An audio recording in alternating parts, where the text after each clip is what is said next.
All right. All right. Some basic announcements just to start the class off with. Homework 6 has been dropped, or it's been released. I'm still pushing out the boxes as we speak right now. For most of you, they should be up, but for maybe like one or two of you, they're still deploying throughout the class just to clear the errors and make sure everything is just set up correctly. So by the end of this class, homework 6 should be available for you to do. Let's see. Still working on grading homework 4. It's been a lot of reading so far, so I asked you to stay patient, but I expect that it will be done by the end of the week. Let's see. Homework 5. I mean, the deadline just passed for that, but standard policy as is. And last, it's recording. Okay. And last announcement, as you see on this calendar that we have, there will be one more lecture next Tuesday. But next Thursday is going to be no lecture. So next Tuesday is going to be the last class for us on the quarter. Next Thursday is just going to be office hours. Come in and chat with us. Ethan has informed us that you should go to the Senior Design Showcase at the UCU University Credit Union Center to look at his cool project. I imagine a number of you are taking senior design, so you also. Yeah. So no class on the day of the showcase. Next Tuesday is the last class. Okay. Office hours will be in conversion set for that lecture. We'll be here. Yeah. We'll be in this room. It'll be like open office hours. If no one shows up, we're gonna turn it into like a Taskmaster screening session or something. All right. On that, any questions before we get started? On homeworks 5, maybe 6, if you care to read it. We went over 4 already, so all right. Okay. Okay, so plan for today is to just wrap up what we started on Tuesday. Akil was talking about this thing called CVSS. We'll just talk about that. We want you to use it for assignment 6. And then after this, everything else is going to be still relevant to cybersecurity, but not exactly applicable to your assignments because if you see my tab, we're going to be talking about Windows security. But we're not, the last assignment just dropped. It is very much not Windows, so please don't tab out. I worked very hard on this lecture. But anyways, all right, let's get started. CVSS is Common Vulnerability Scoring System. Essentially, you remember we've talked about CVEs, and that's how vulnerabilities get reported and stored and centralized in a database. When you look at the entries, you might see that there's like a score associated with these vulnerabilities and like a little blurb, little color code of like how bad it is. The question is, how do people come up with the score? Because I mean, some vulnerabilities you can definitely tell are worse than others. Something that's like, I don't know, off the top of my head, like maybe some really simple code can't think of Akil, do you want to what's like a vulnerability that's like obviously worse than something else? Cross-site scripting is not as bad as dropping tables. Yeah, just making people show JavaScript code in their browsers not as bad as being able to like delete the entire production database of a website. No, there's levels to this, as they say. But how do you calculate, how do you quantify how bad a vulnerability is? And that is exactly what the CVSS scoring system attempts to do. You see that, we have some buttons here. If we press them, they will, not these ones. It's the base metrics. Yeah, as we adjust these numbers, we can see that the values of the score change. So let's talk about what each of these values are. Essentially, exploitability metrics documents like how easy or hard the attack is to perform. So I'll talk about each of the categories. And then vulnerable system impact is, how much effect does this have on the system? Does it like completely nuke it? Is it a minor inconvenience? How do we score? So and you also, I know it's a little hard to read, but each of these, as you change each of these values for attack vector, you can see that this string that is tied to, I guess if you look at here, this vector string will also change. You can probably infer that the string is just really shorthand for all of these buttons, and then you just copy paste these values into a vector, and then that vector tells you roughly a shorthand way of telling how bad the vulnerability is. All right, attack vector.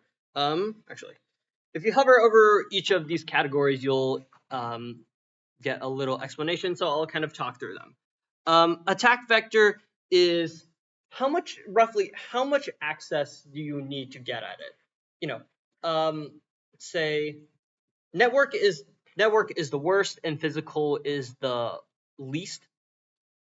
Network is, oh, I can attack you from over the internet. If you have a computer that is on the internet and I can send packets and it can, if it can receive packets, this vulnerability only needs you to be on the internet.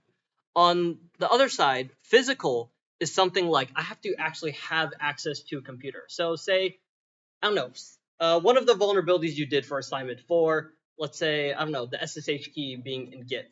That is something over the network because it's just a website. If you can visit the Git-T website, you can definitely use that attack on SSH. Physical, on the other hand, is something like, I don't know, if I wave an EMP next to my computer, it crashes. It definitely, you can't exactly EMP a computer from over the internet, I think, I hope. So it's, so these categories just exactly demonstrate how much access do you need. Can you just do it from like your home, or do you have to be closer? Adjacent and local essentially are you on the same Wi-Fi network? Some attacks only work if you're on the same Wi-Fi network. Network is, you can do it over the internet. I guess an example of you have to be on the same Wi-Fi network is like, oh, I can snoop your Wi-Fi traffic, but I have to be on the same router as you to be able to pick up the radio signals that your computer is sending up to snoop at your traffic. That's attack vector. Network is definitely the worst. Attack complexity, I mean, this is just like a low or a high.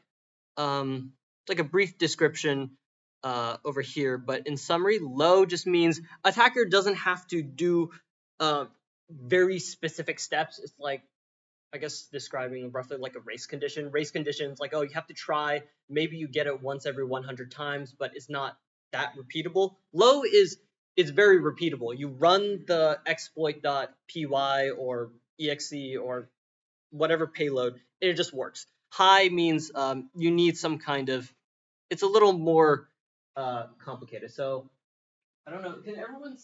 Is it easy to read this or not really? The black box. Yeah.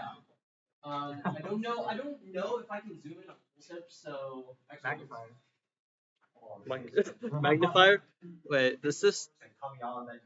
Okay, so doesn't work. But high is like, oh, you need to evade some exploit mitigation techniques. When we were talking about the CTFs and the buffer overflow stuff, you need to circumvent address-based randomization or stack protection, or you have to gather some specific information beforehand for attack to work or whatnot. Attack complexity, how hard? I guess it just boils down to, can you run the script and it just works, or do you have to do a lot of extra work? Attack requirements, think it's, let's see, none means there's no specific, the target system doesn't have to have like any special settings for it to work. Present means, I guess it depends on some very specific configurations, like, that's one I can think of. Oh, you have to have this service configured and this config set, and you have to be running Windows 2018. There's no Windows 2018. Windows 2008 revision 2, and you have to have updated before March 25th, 1969, but like after, you get the idea. It's there's some things require more setup. This, you can score it, obviously less setup means it gets a worse score. Privileges required, can you just run it and it works with no privileges? Do you have to be a user? Do you have to be an admin for it to work, etc.? And always the funniest one, user interaction. Does this vulnerability work without having to force someone to click it, or does it require someone to be present to click it? Can it just be like they click one thing, or they have to like you have to trick them to step through like 500 emails and give up their duo push notification or whatnot? You get the idea. So these mainly just say how hard is your attack to do. If it's really easy to do, it gets a much higher score than if it was like really complicated and required setup. Any questions about any of these? All right. Vulnerable system impact metrics. This is our favorite thing in security. We always, once again, we see CIA, confidentiality, integrity, availability. Availability is, does it shut down the system? Does it make it like less available, or does it not affect it at all? Integrity means, can I modify data? Confidentiality is, can I look at stuff I'm not supposed to? These two are, again, different. You can not leak confidentiality, but also blow up integrity. Let's say, like, I don't know, I can execute a blind write to a database, so I know I can mess around with the database, but I can't read anything else. That'd probably be something like, oh, I score it really high at blowing up integrity, but it doesn't touch confidentiality. And subsequent impact metrics, I don't really want to touch upon these because this is just a lot of extra facts that maybe affect the scoring. I mean, it's really good at documenting how an exploit works, but the most important ones are just the quote-based metrics. And I will say, I guess the big question that comes up is, so what does it really mean to be low versus high? Isn't this just like a really vibes-based metric of scoring a vulnerability? I think this vulnerability is really bad. Tick all the boxes. Versus someone else evaluating is like, medium at best. And yeah, CVSS is kind of, I mean, I'm sure there's like actual methodologies and people will sit there and debate over like how high to score it. But when we were doing CPTC, penetration testing competition, and we were sitting down to score the vulnerabilities, one person would come up with one rating, another person would like, nah, take it down. Different person like, no, put it up. So the point is, the numbers are not gospel. They're just roughly to put you in a band of like, how badly do we need to fix this versus not badly fix this. And I mean, here's some brief examples of how bad things can get. Like say this one is, anyone heard of WannaCry or Eternal Blue? Does the name sound familiar to people? Didn't want to throw out what it was. I know it's a Wikipedia article, but like, all right, I'll just pull up the Wikipedia article. Eternal Blue exploit software originally is developed by the NSA, but then it got leaked. I don't think it wasn't snowed. NSA developed the exploit, it got stolen, and then later it got turned into this. If you remember seeing this in the news, and people found out how the exploit worked, and say, oh, and they scored it. So hover over. So network, you can do it over the internet. You don't have to be present to run the attack. It's not very complex. You don't need privileges. You can do it without forcing someone to click a button, and it blows up all the metrics in confidentiality, integrity, availability. So pretty bad. Let's see, this one, we'll talk about Active Directory at some point, but this is an Active Directory bug that allows you to run one script and take over the entire Active Directory database. So let's say, just, if it was vulnerable, like UC Davis, I'd be able to run one script on my computer and take over all the student data in UC Davis if this vulnerability was still present. Pretty bad. Hits all the tools, and it gets an extra bump because it targets something that's valuable, so the central authentication database. And this is one from the last homework assignment. How bad is it? This is the pseudo privilege escalation vulnerability. So it's, let's see, hover over it. It's pretty bad, but let's see, attack complexity low, but the attack vector is local. So I have to have a user account before I can run it. I can't just run it over the internet and get root over the internet. So it's bad, but not as bad as some of the previous ones. So for assignment 6, we'll be, let's see, did we include in the instructions to? We can. Okay. When you do the incident response for assignment 6, we'll ask you like, hey, maybe give for the things you find, give like a rough score of the vulnerabilities that were listed on there.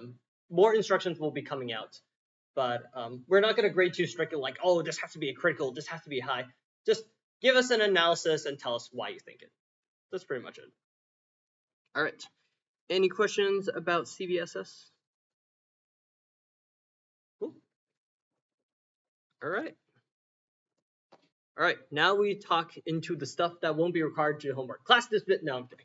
No, I'm not going to let you go that easily. All right, let's talk about Windows security. So just as a quick show of hands, how many of you are running Windows right now? So many Mac users in this room. I pretend they do not exist. No. All right, so it's a little more evened out than I guess traditional CS class. But Windows security, most of you have probably used Windows before in your lives. Some of this might be new content. Some of this might be like, yeah, I've seen this before. But I want to walk you through it just to show you what goes on with how do you secure Windows, because we've done a whole lot of Linux, but most of the world runs on Windows. Whether you want to make that fortunately or unfortunately is depends on you. All right. All right. Talk about what's going on. So first is Windows. Surprisingly, the versions of Windows are more complicated than like 7, 8, not 9, 10, 11, XP. Goes a bit deeper than that, and we'll talk about kind of differences between Windows and Linux, kind of the philosophies they have for running their operating system, and what kind of security implications does it have. Then just show you around the built-in tools that you can use for security. A lot of them have Linux analogs. You can be like, oh yeah, this looks exactly like this tool in Linux. A little different, a little bit same, but good to know nonetheless. Finally, not just the stuff that's included with Windows, but kind of a short list of things I found to be useful for Windows security in case if you would like to know them. All right, get started. Windows. So Windows, this is probably the stuff you already know. So it's built by our glorious Lord and Savior Bill Gates, Microsoft. And you probably know that it comes out with new versions every so often. It's not consistent like Linux is, but they come out. And recently, as of Windows 10, 11, they're like, oh, we're going to release, include like a subversion. So you might get like the annoying update numbers, like we've released Windows 11, 26, H1, H2, Windows 10, 1809, whatever the heck that means, right? It's not just, oh, we're releasing a new number every so often. Here's like a number, here's a subversion based with stamped with a date of when the update is. And we think this update is important enough to stick a time and date on it. So that's stuff you probably have already seen. Thing that you probably haven't really considered before is that each release of Windows, so every version of 7, 8, 9, 10, 11, well not 9, but every big release of Windows, it comes in kind of 3 versions. First one is the one you've probably seen all the time, experience. It's called Windows Home. When you go and buy a laptop, they probably just say like, yeah, pre-installed with Windows 11 Home, and you just say, all right, that's good enough. Doesn't work. Windows Home is the consumer grade version of Windows. It's the one. It doesn't come with extra features because they think that most people won't need them, and to be fair, you probably won't need them, but that's just the version they sell to everyone. The step above Windows Home is something called Windows Pro. You've probably seen it. It's like, oh yeah, if you pay us an extra $100, we'll install Windows Pro, and you can have extra features that you may or may not use. What are those extra features?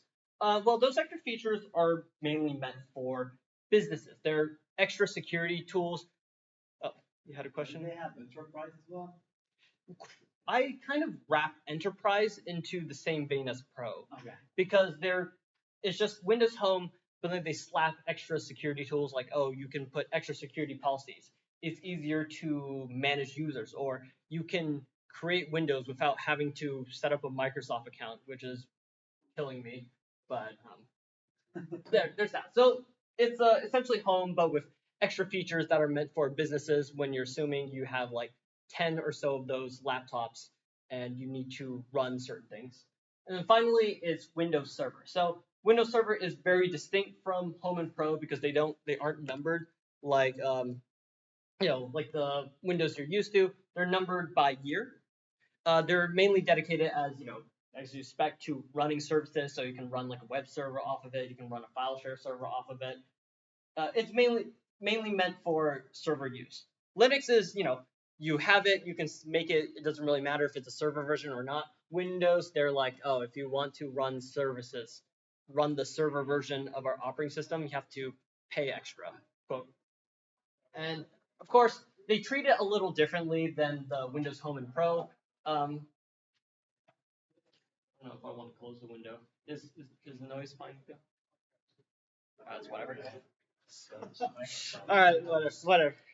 Um, server, as updates in the world of IT, updates are quote risky. Why? Because if you update something, maybe the update doesn't work, you end up breaking stuff, or the updates introduce new vulnerabilities, and sometimes you just rather keep running something you know works than trying to bring in something new.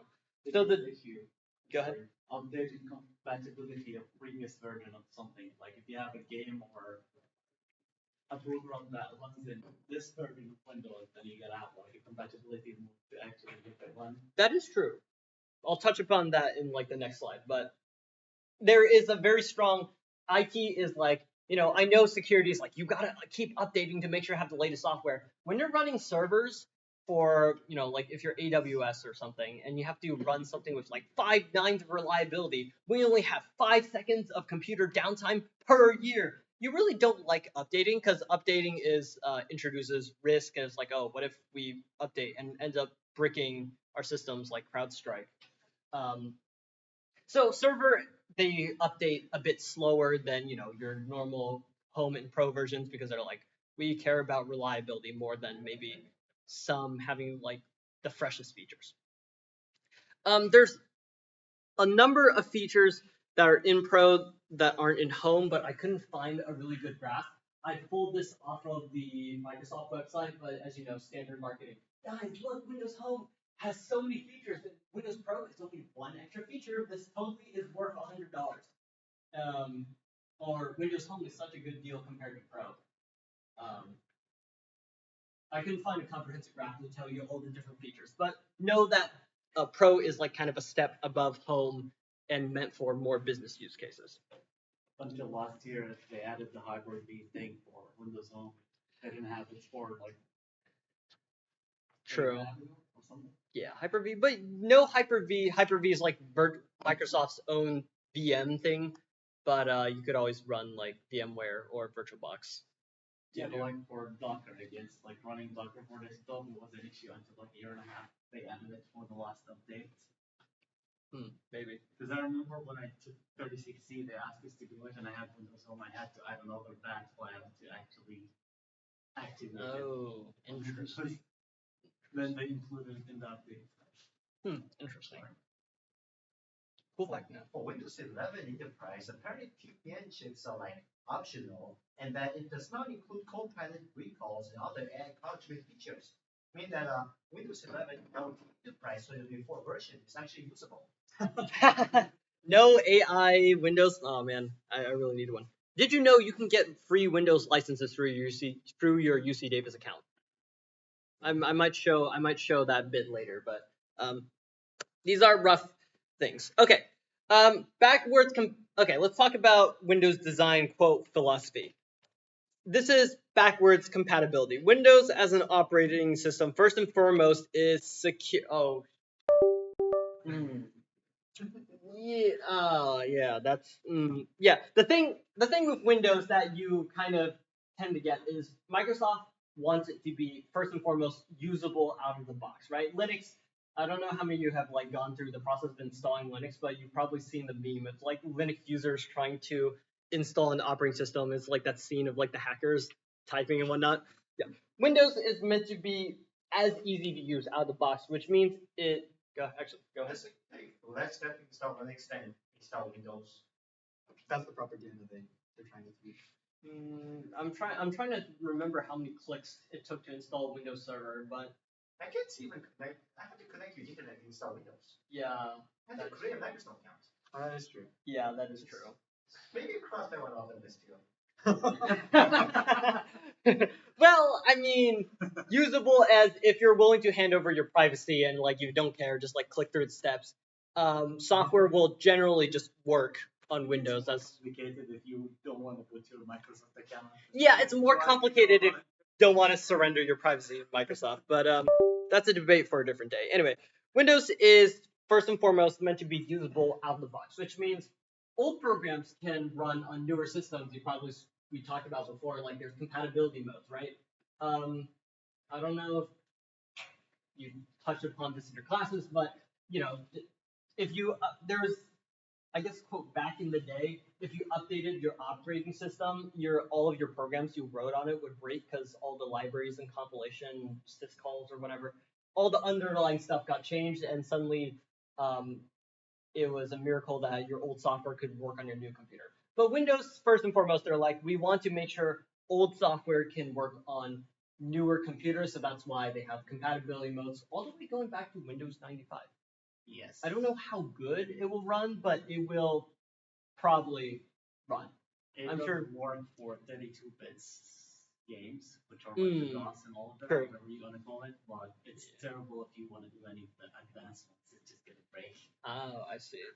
I'm sure there's lots of videos of people trying to play old video games on Windows, and That's how they do it. yeah, like varying. Old programs can run on newer systems. What kind of are the implications of that? Well, Windows has a lot of okay. There's plenty of bloat built in with AI, but there's also a lot of features that just come in the box of Windows, old and new, just in case if you want to use them. We'll see some of that when we talk about like the actual stuff in Windows, but Windows comes bundled with a lot of stuff just in case, not if you actually need it. Linux is, oh, install it. It's kind of bare bones. If you want to do this, apt install, apt install, apt install. Windows is like, we'll install it for you. I hope your operating system disk is at least 50 gigabytes and whatnot. Has supports for old features. But conversely, Windows also allows you to downgrade your security for compatibility purposes. Something like, oh, let me turn off encrypted, let me lower the encryption on this because I want to talk to a server from a Windows XP server, or I want to, let's see, I want to use less secure cryptography. I want to don't encrypt things. I want to, well, I mean, a lot of it is cryptography. Windows Defender, because you have Windows site. I guess depend. Talk about Defender in a Is there bit. a way to remove a Windows feature? I mean, it's kind of built into the operating. What do you mean by remove a feature? Like, I don't want to install Edge. I want to get it off the computer. Well, you have to install it first, and then you have to uninstall it afterwards. How do I get Edge off my computer? Ask Claude. I just keep it on, man. I'm a sinner. Yeah. So Windows allows you to downgrade security, and it has a lot of crap that's built in that, could present vulnerabilities. And here's a very interesting talk from the DEF CON Hacker Conference about compatibility in Windows. I don't know if I can full screen this. What if we told you that all of these modern technologies, browsers, right, latest Office, AV, lots of components on the latest Windows, all of this modern stuff was really secured by something that was written in a hurry in the 1990s? Show of hands, how many of you remember or recognize this window? Yep, pretty much all of you. All if you're old like me, that's the classic Internet Explorer, right? The technology that you see right here of these zones is pretty much what is powering all of these other modern stuff that we talked about. And now that we have your attention, right, your undivided attention. Yeah. The full talk is about 40 minutes, but it essentially talks about how they're using Internet Explorer features to do kind of security for modern browsers, which is, Internet Explorer from the 90s, comically out of date, but because Windows is like, we need to make sure this interface will work with every computer back to like 2008 and before. We're going to keep it around just in case. That's kind of the philosophy Microsoft takes towards Windows itself. All right. Backwards compatibility. And second thing that is about Windows, I guess this is kind of a little positive to all the negative, is that you can do a lot of stuff with GUI. Linux administration, as many of you have experienced throughout the quarter, is running a lot of commands on a command line. But with a Windows system, pretty much most of the important things can be done through just going through menus and clicking on buttons, and there's user interfaces for this. Of course, you can still do stuff on the command line for speedy purposes, but the learning curve for Windows security is much less steep than, oh my goodness, I need to learn 500 Linux commands and 500 different config files and whatnot to be able to do something as basic as like, oh, let me add a user, or something quote basic. Speaking of command line options, let's talk about the command line. For Windows, you've probably seen these before. You have two, even still today, there's two command lines available in Windows. One is your good old-fashioned command prompt. It was built for the original DOS system that I was looking at this. It was like, it's kind of descended from the original DOS operating system that Microsoft built for IBM back in the day when it was like Bill Gates and I forget who else. What? Paul Allen. Bill Gates and that other guy. Can't disrespect him like that. Yeah. Back in the day, this is very much a legacy program. No one is really maintaining it anymore. The commands are very much different from Linux. Actually, let's pull it up. I mean, let me just show some stuff. All right, let me do ls. Oh man, I don't even get ls. Like the command to list files, I think is called dir. The only thing that's might work is like cd. CD works. Dir. But other than that, it's very much different from. There's no compatibility meant for Linux. Either you know how to use it, or you can't just bring Linux over and use command prompt. But fortunately, command prompt is comically out of date. Because of the aforementioned backwards compatibility, they still keep it around in Windows, but most of the modern development have shifted towards something called PowerShell, which is kind of like the equivalent to Bash in Linux. Talk a bit about PowerShell. So also another backwards compatibility quirk. If you look up the latest version of PowerShell, the latest version is PowerShell 7, but the version that gets bundled into every computer from 2000 Windows 7 onwards is PowerShell 5.1. Like if you look at I've had experiences where I look through the guides, oh, I want to do this thing with PowerShell. How do I do it? Oh, here's the newest code. Wow, this is so easy. This is function. And then it doesn't work. I was like, why doesn't it work? Switch versions. Oh yeah, we haven't implemented it yet, but this is the one that comes default with Windows, so you can go. This is like PyTorch packages with Python versions. Yeah, it's just kind of. It comes default with 5.1. If you want to use something more modern, you have to install it yourself. So that's PowerShell. But the interesting thing about PowerShell as compared to something like Bash is it's kind of like Python, where most things that return are actually objects as opposed to text. So if you see this kind of, if you look at the methods available to an object, this is command. If you can see it, is get process. I think it's like it gets a process that's running on an operating system, and you can actually run a bunch of methods instead of oh, get me the text. Let me do a cat. Let me do a grep. No. It just comes default with something you can do like equals method. There's a get hash code, get type, convert it to a string that comes with every object, and a couple of other properties. I'll just do like a live example of the differences. So on Linux, let's see, what's a good system that I can test with? All right, let me just boot into. Okay.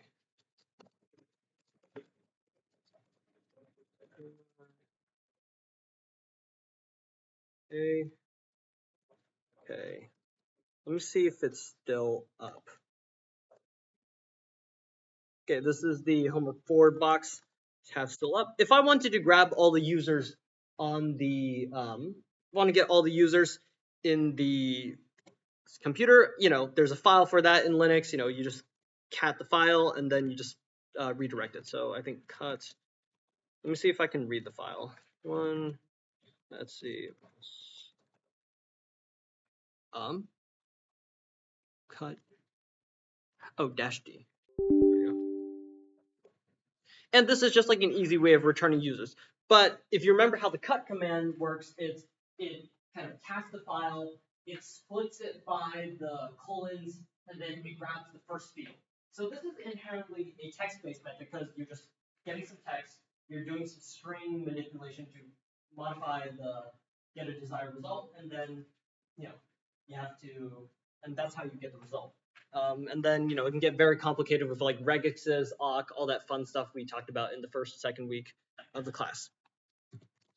Now, on Windows, PowerShell, you can do a little different. Let's see, what's the, see if I can load into this quickly. All right. All right.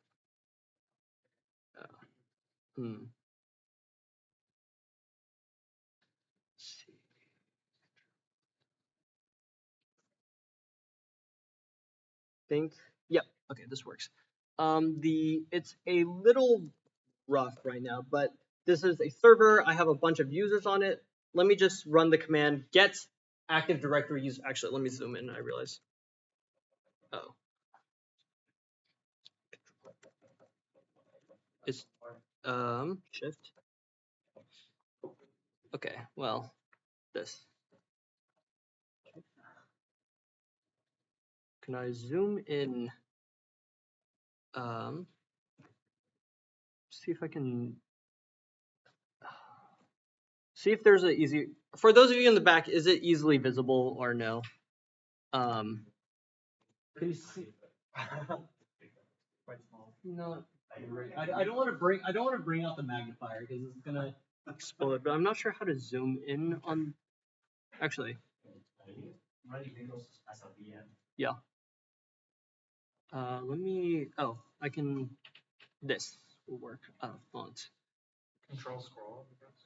I tried, but Yeah, that's better, bro. That's better. All right, Ridge. All right, Ridge is gonna be. I'll talk about how to get access to Windows without paying for it, quote, in a bit. But okay, command get 80 user. Kind of you can kind of infer what it does. It gets like the users, and then I'll just do -filter star, and whole bunch of users in it. But you can see that all the users follow kind of a standard format. You see that each of the user objects, it has a lot of different properties, right? It has a distinguished name, enabled property, given name, class, family name, whatever. And then from there, I can query them by the specific properties instead of having to do a bunch of text manipulations like, oh, this is actually stored as a, I don't even know what I would do to text manipulate it. Like, oh, let me cut it by every line, but only every second line because it can get very complicated with text. But with PowerShell, I can just do get Active Directory user, put it to select I think object, and then I can grab like a random property. Say I wanted like the full names of the users, not names, name. And from there, I can just grab it directly as opposed to doing text manipulations. If I wanted like the actual username, I think it's called Sam account name. And from there, I can get the usernames. So some strengths, some differences to Bash, whether you want to use them. I don't recommend using PowerShell on Linux, but for Windows, this is an option you have. Yeah. Any questions so far about stuff we covered? Can you check if the recording is working? Because you guys still need It is working. Okay, well, when you listen to the recording afterward, you're gonna get your ears blasted as soon as you ask, is the recording working? Alright, so that's PowerShell. Alright, that's a bit of the general overview of Linux. Let's start digging into specific security tools. Why did I talk earlier about Windows Home and Pro and Enterprise? Why is there a difference? Well, that's because some of the tools that are available that I will be showing, like this local security policy thing, it's actually not available in Home. If you go to, well, actually, I have a Windows Home laptop right here.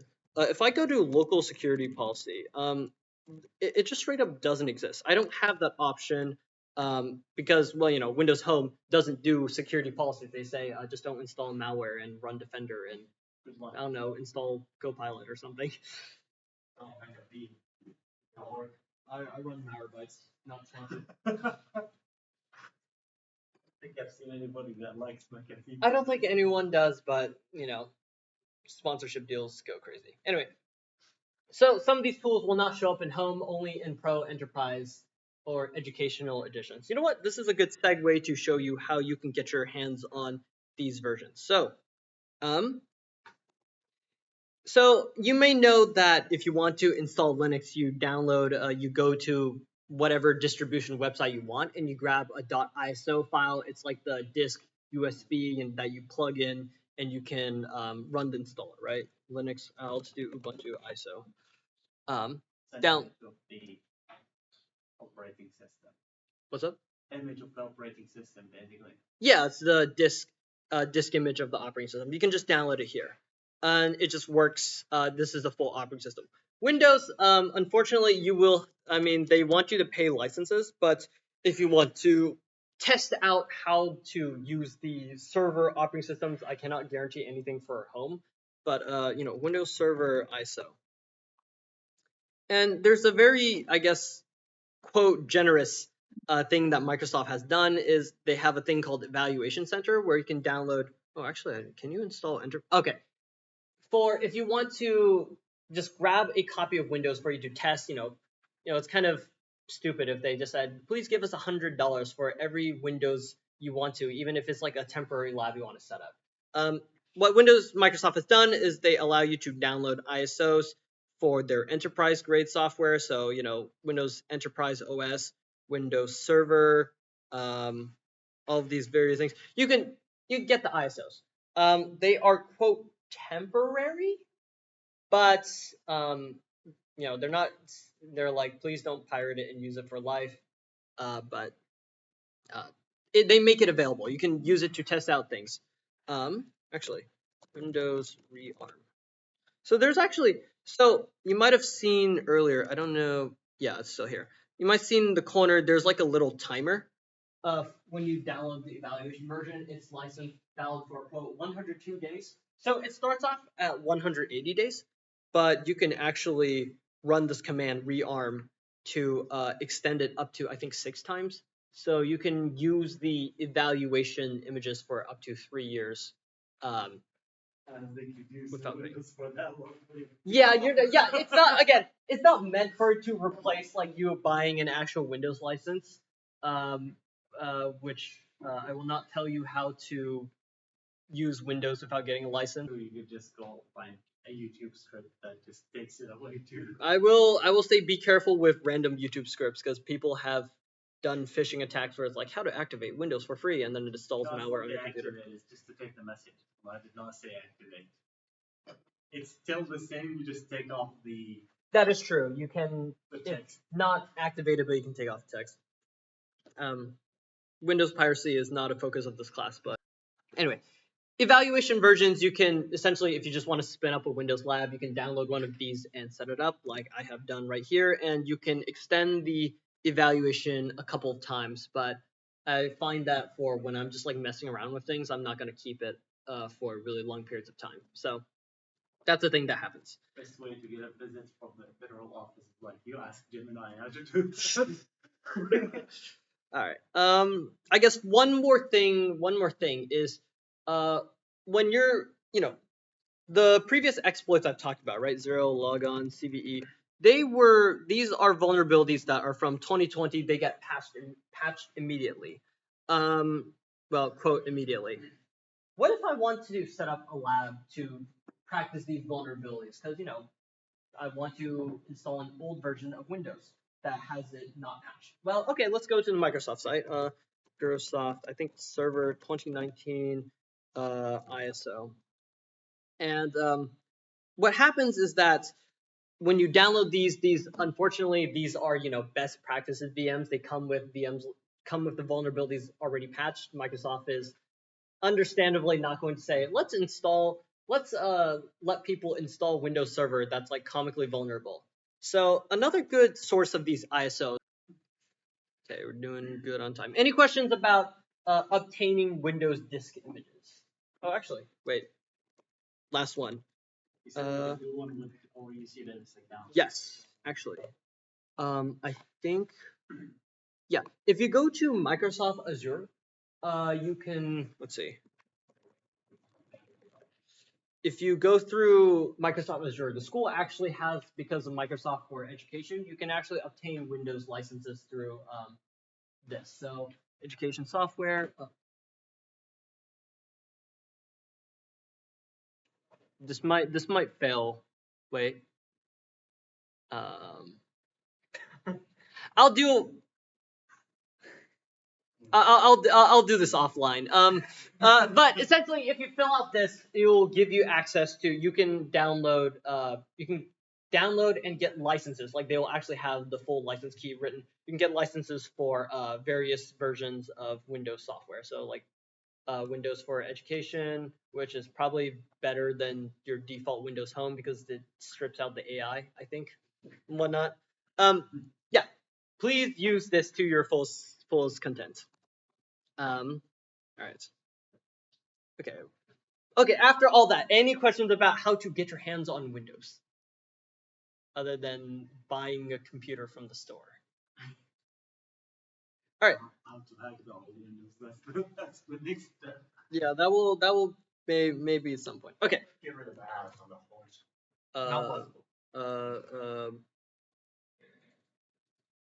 Probably somewhere in the control panel. All right. Okay, let me remote into a system. Why does it do this to me? Hover over it and it doesn't let me leave. Let's see. Desktop.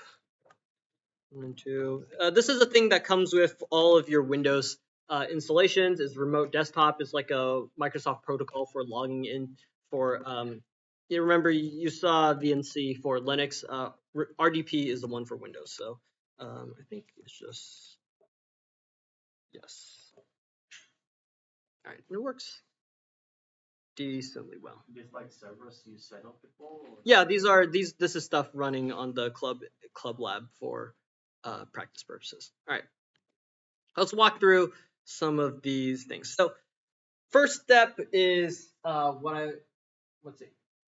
How do you want to manage users? So I mean, at home you probably just have one user, maybe you add 1 or 2. You go through control panel. Let's see. Let's see if it decides to cooperate. You can use control panel to manage users, right? User accounts. Let me just add like a new user. I don't know if I can do this. User accounts. Manage user accounts. Control panel is kind of the classic way you manage it, but it is kind of limited. I mean, you see that, oh, I want to add myself to group. Like say, oh, when you install, say, Docker, I want to add myself to the Docker group. Well, this is one way to. I don't really look at this. It bare bones. There are better ways to add users than just to go through the control panel. And so let's show you that. So there's a thing called computer management. If you go to comp mgmt.msc computer management, or you just type computer management. Also, only available on Pro and Enterprise. You get a very nifty menu that shows up with a bunch of fun tools you might be able to think of Linux equivalents for. task scheduler, event viewer, shared folders, local user groups, and whatnot.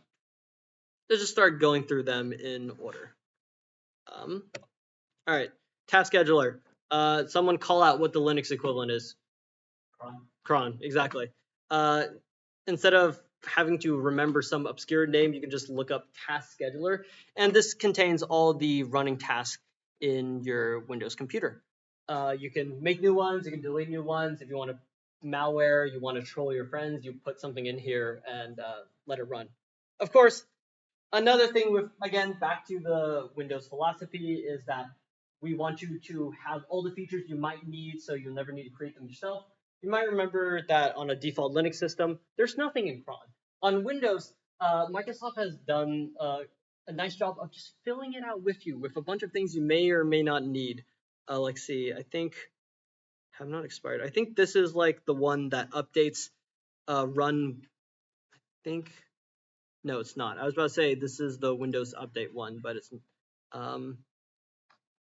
yeah, it comes with a lot of stuff. It is. I don't recommend you go through and like start auditing all of them, because it will kill you inside.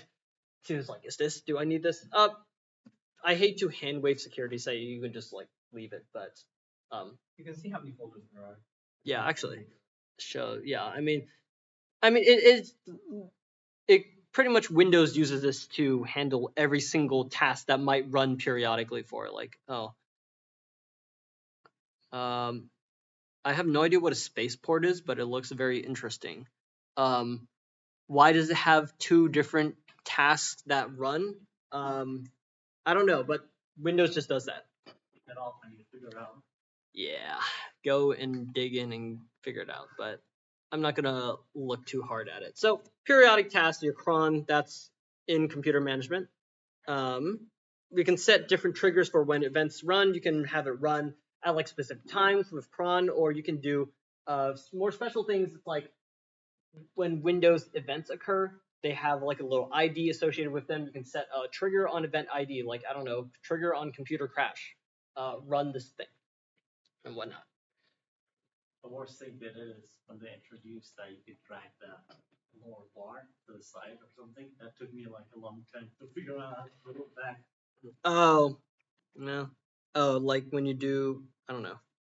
Like this thing just goes from the bottom to just like the side or something. Oh, just like manipulating the menus. The screen or something. Yeah.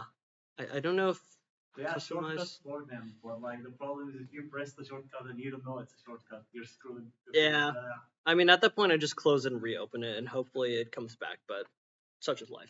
All right, task scheduler. Event viewer, this is kind of interesting. This is instead of having to like dig through, it's like, what is the location of logs in Linux, which is a file. You can just go to this thing called event viewer. This is where all the events are stored. Application security setup for some. Funnily enough, by default, it doesn't log a lot, but you can set rules to have it log some more, and we'll touch upon where you can set that in a bit. So, if stuff explodes, it might show up in event viewer. Shared folders. So remember that for assignment 4, I set up SMB and then forgot about it. Well, why is SMB important? So by default, Microsoft comes with SMB support. You don't have to install it; they just come with it. Essentially, it's like FTP, but slightly different. I guess it's more integrated with the operating system. So it's like, instead of you having to set up users, it takes the users from the operating system and whatnot. You can share folders and then between computers and just access them through like File Explorer.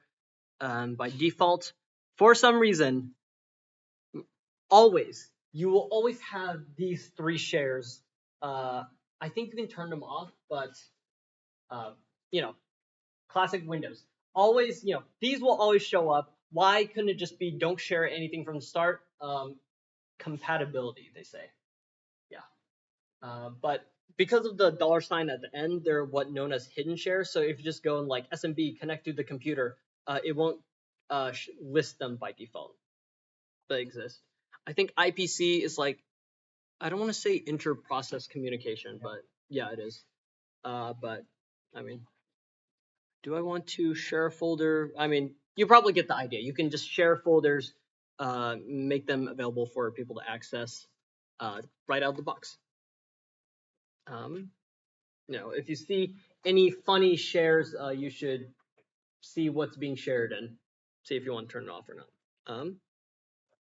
Okay, local users and groups, kind of self-explanatory in the name. Instead of having to go through the command, control panel is a little limited. This is a little less so. See if it decides to load properly. What is one thing that like one example for one thing that this does control panel doesn't? Sure, let me just pull it up. If you go and look at the properties, it actually sets, you can actually set a lot more at once. Instead of, oh, I can only make it an administrator or not an administrator, or I can change the password, you can set a bunch of extra properties like, oh, if I change the password, you must change the password at next logon, or user can't change password. You can lock accounts or disable, prevent people from logging in. Oh, so it's just more. Yeah, it just exposes more features available to you than just through the normal control panel. I mean, you can set groups by just like adding or removing a whole bunch of fun features that I still don't really have good understanding of because I don't really look at. Have a separate application for like login access and stuff like that, not like Say again? I thought for like the net or like local network, they have like separate application to prevent like login stuff. But yeah, no, it all goes through here. Okay. No, the Linux philosophy is, oh, this is 5 different utilities, right? Password, all the password stuff disabled. Use passwd. I guess add and delete users. You use like add user, delete user, and then you have to set a bunch of shells and whatnot. This just centralizes all the user administration stuff into one menu that you can just deal with very simply. So, I mean, give me a username.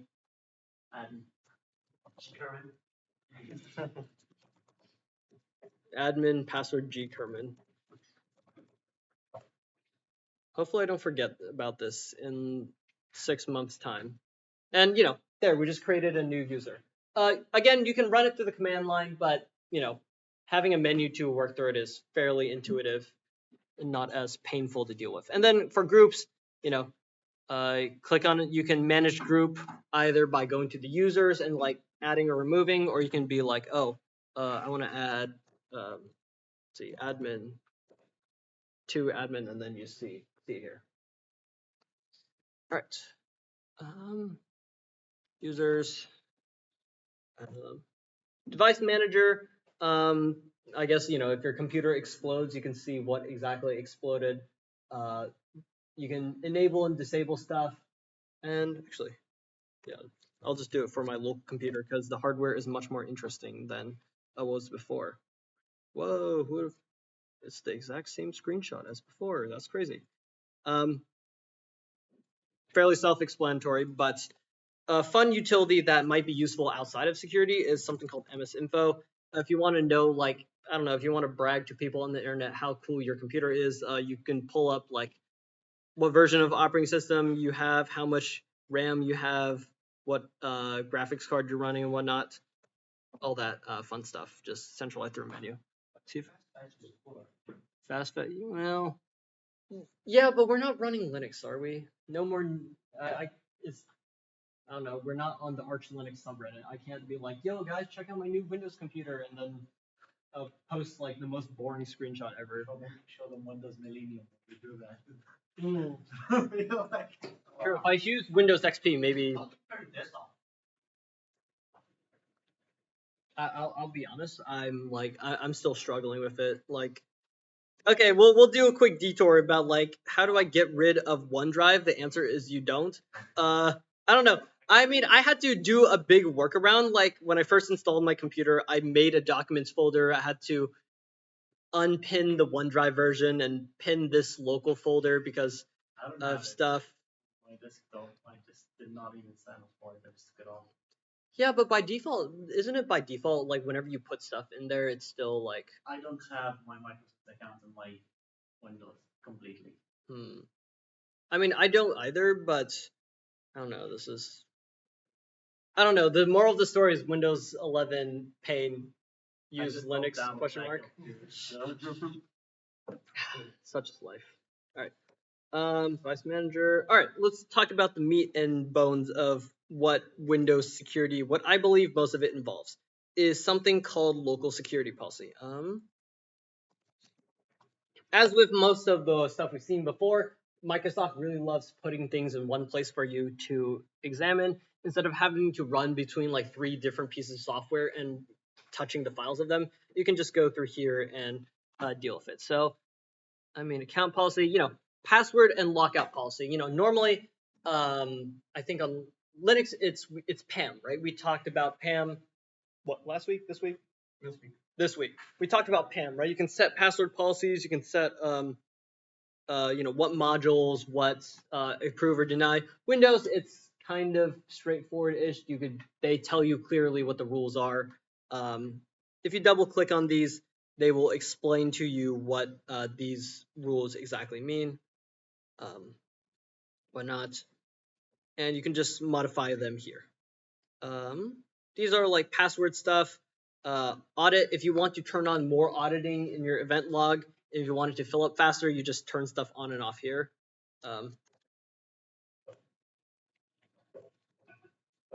Whatnot. User rights.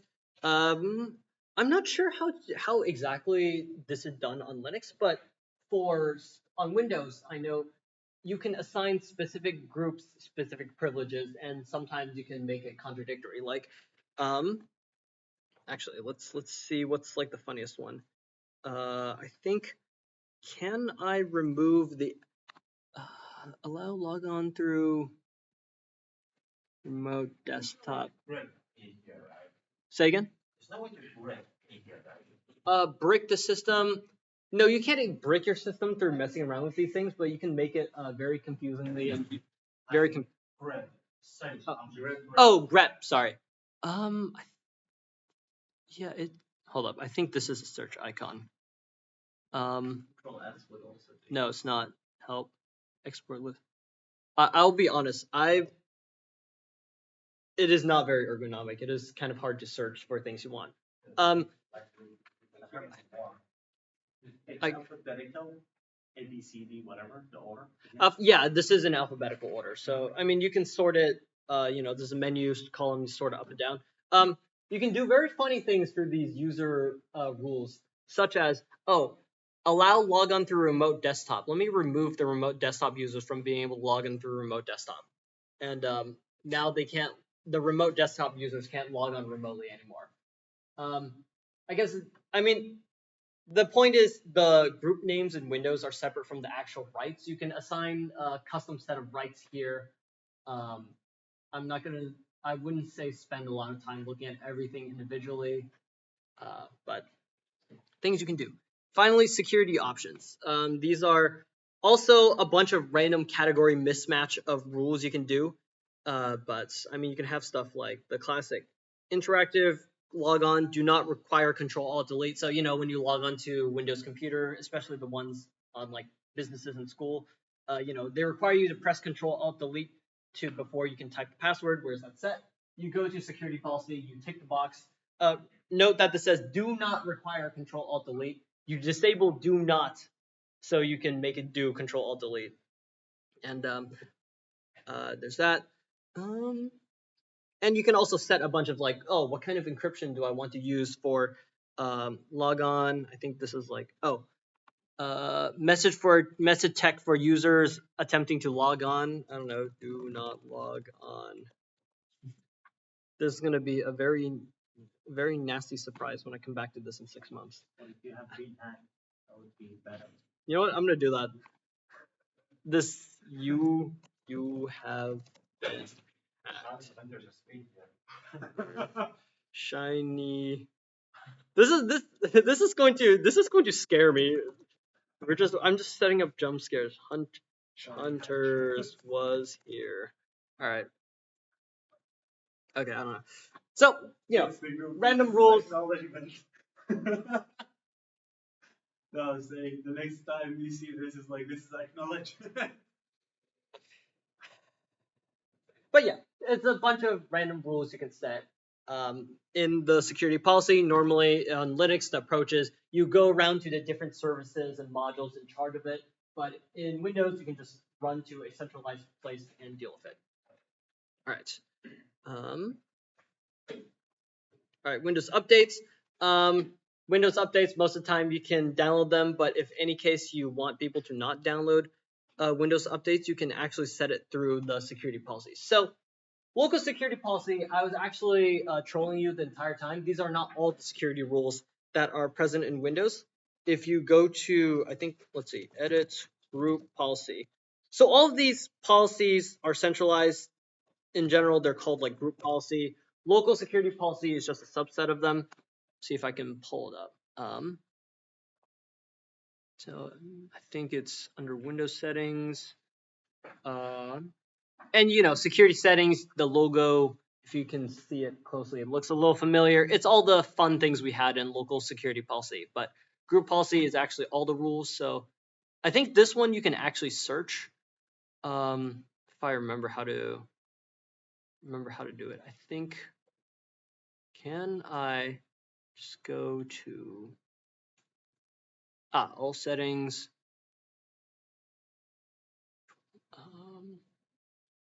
Yeah, there's like a whole bunch of stuff. I think, oh yeah, this filter icon, now I can actually search it for things you want. Is that search?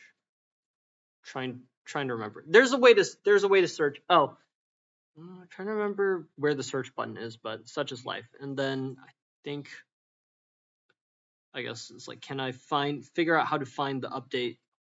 Can you type the characters? Oh, Control F works. All right, excellent. Updates. Update. Highlight. Match. Maybe it's. I don't think it's here. I think it's up here, but you get the idea. There's a whole bunch of rules that you can tweak with Windows. Something you see, so just make sure it works at least. Yeah. More things. So Windows, if you want to add, for Linux, if you want to install like servers or random features, you run through app. But Windows, in its, I guess, quote, infinite wisdom, put it somewhere else as usual. It's like completely separate. Let's see. Features separate from the completely separate from programs you can install. So like the classic, I don't know, add or remove programs. See whatever loads first. Oh, completely different from where the install program things is a thing called features, where, see if it pulls up in time. You can choose to install a whole bunch of random things you may or may not need. So like, oh, I want FTP, I want a web server. Well, if you go through features, it's a whole different. Let's see, what features. This isn't even all the different features that exist. What feature do you want to install? Windows Hello Face. There's not even a camera on this. You know what? It's funny. Let's do it. Yeah, you can install features. I think if you're on home and you have WSL, this is where you'd go to like, oh, I want to install the WSL feature. And for some reason, it's completely separate from the normal programs. I think this is something that you can install on home. So I'd say add Windows features. Wait. Make sure that the menus are the same. View features. For backwards compatibility, as usual, there's 5 different menus where you can look at the exact same thing. Actually, see available features. A lot of stuff here, and then, oh no, there's stuff in here that are not available on the other features menu. So have fun trying to find the thing you want to install. Install SMB, Telnet if you want, WSL, IIS is the Windows web server. Hyper thing is here too. Hyper-V. I don't know. Maybe it's virtual machine platform, Yes. but Windows hypervisor. I think this is Hyper-V. Yes. So, 5 different menus to try and find the thing you want. Good luck. Okay. Good luck. But So I have to find different commands in the terminal or find different. yeah, that it is a pick your poison. Do you want to learn the command line or do you want to click through menus? So, system CTL. What's the equivalent to system CTL in Windows? It's the services. You just go to. They helpfully just named it services. As standard for Windows, there's like a whole bunch of stuff running that you may or may not need. You can disable your firewall and updates through here if you want, because you can do whatever you want. Let me just. Can I stop my firewall? No, I cannot. Maybe not the best thing to do while I'm connected on my actual computer. So, There is a way, but it's not good. well, I just go through the firewall menu as opposed to the services menu because we love menus. All right, services. Okay, clicking through all these menus, maybe you're like, okay, I'm tired of clicking. I want back to the normal command line because scripting is probably a way easier when you're just typing commands. Like you can write code as opposed to let me write a macro to click through 5 different menus to I don't know make a new user instead of just like a one-liner command to do it. And everything I just did you can do with PowerShell or command prompt. I recommend PowerShell because no one cares about command prompt anymore. So easy way to say again. You can make bat files. Yeah, bat files. Yeah, but it's not as intuitive. It's not as easy. Yeah, it's not as easy. One file click and you're done. There is scripting for command prompt, but use PowerShell. It's 2026. All right, finally, all the stuff I talked about going through menus. Actually, no, I guess as expected, no one spends their time sitting at their desk clicking through 500 different security policy and reading 500 different menus. Group policy can actually be templates. So if you actually go online, group policy templates, people have all converged on the idea of, oh, maybe these security settings are actually, we should all, they've already come together and decided these security settings are good baseline to work off of. Why Windows doesn't automatically come with secure defaults is anyone's guess. Actually, it's usability. It's usability again. Oh, what if my security setting makes me unable to use, I don't know, Windows 95 in my system? Well, you have the freedom to make it insecure. Anyway, group policy, you can download templates or you find them online to just set all the rules for you as opposed to clicking through them yourself. And there are also security scripts to run PowerShell commands to harden your system. So I guess shill, free opportunity shill CCDC. Here's some PowerShell scripts. Reset all the passwords. Reset password for users. Here's a PowerShell script. I realize it's kind of dark on the screen, but syntax is like C, but it treats everything like an object in Python. Can you highlight the thing that you're talking about? What's up? If you want to speak about something specific, if you can highlight it, that would be easier to see it. I mean, I really don't have anything I really want to highlight. I'm just saying, like, this is an example of a PowerShell script that does things. Instead of clicking through menus and like, I want to manually click through each user and click reset password, you can just write some command to do it, which, I mean, you can do that in Linux as well, but such is life. Okay, then finally, the big bad at the end, the Windows registry. Run registry edit and please press this thing. Trust me, bro. All of these menus and commands are just front ends for the registry. The registry is the actual thing that holds your security settings. So, Linux, you had config files that were read to store settings. Well, Windows, it's the registry. They are, there's like a hierarchy. You have hives. Inside your hives are keys, inside keys are values, and the Windows read those to set your actual security policy. So kind of the equivalent to the etc folder in Linux. Doesn't store everything though. Some stuff like user data, like user passwords, are stored in a separate user password database. So yeah. That's where all your security settings go. This is where mainly the path fixing, if you have an issue with the path overall or not. Don't know what's called. What do you mean? Like if you have a program that you install and it's just have the one path, let's say you have Visual Studio and then you have like C++, or the path is incompatible, you need to add a registry that gives the correct path or something. I mean, path. I guess like in the back end it's stored in the registry, but there's menus for running for being able to change it. If that answers your question. Yeah. Okay, and then all right, blitz round of like random things that are useful. Sysinternals is a bunch of tools you can download from the Microsoft website, built by Microsoft to help you with stuff. It's like better process monitor. You can list your processes with, I think, get process in PowerShell. But what if you wanted a fancy menu that's better than Task Manager, but probably is too much information for your average user? Download a process monitor from Sysinternals, or let's see, check outgoing connections. You can do that with SS. I don't know if SS is not on Windows, so I think it's called netstat is the command. But what if you wanted in menu format, sysinternals, stuff like that. And then just like here's some random useful things. If you wanted to install software instead of just downloading a .exe and running it, Windows does have unofficial package managers that you have to download an exe and run. But hey, at least afterward you can run Choco install Notepad++ and download it without having to go to the website.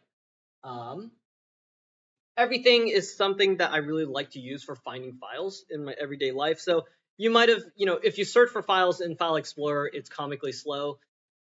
Everything, they do a little optimization in the back end that automatically indexes files. So if I just do like search for some folders named CCDC, and then it just comes up immediately, instead of if I went to here and like said, probably going to take, okay, it's a bit faster, but Windows File Explorer search can be really slow. Everything can be way faster if you want something quickly on demand. So useful. And Midnight, just bundle a bunch of software and download it with one installer exe instead of downloading 5. Random useful system administration utilities that may or may not be useful. All right, any questions before we go? I know this was pretty much a Windows Yap session, but I hope you learned something. How do you use BitLocker? BitLocker, encrypt your drive, and you should probably use a Microsoft account so you don't lose the BitLocker key.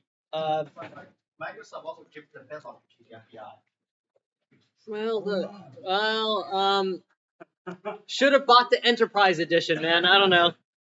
Microsoft stores your drive encryption keys, so I mean, useful. It's encrypted for you, and then more Yeah, encrypted for you, but not for if the government wants to execute a search warrant. So I guess don't rely on Windows if you're doing anything that requires drive encryption and you're up against the FBI, I guess. Any comments on SQ26 208 or optimize Windows Notepad remote call execution? So basically, London, if you're doing patient stuff. Arbitrary code execution, invalid modern Notepad. I mean, in the Windows 11 Notepad, that's why I use Obsidian. I don't know. All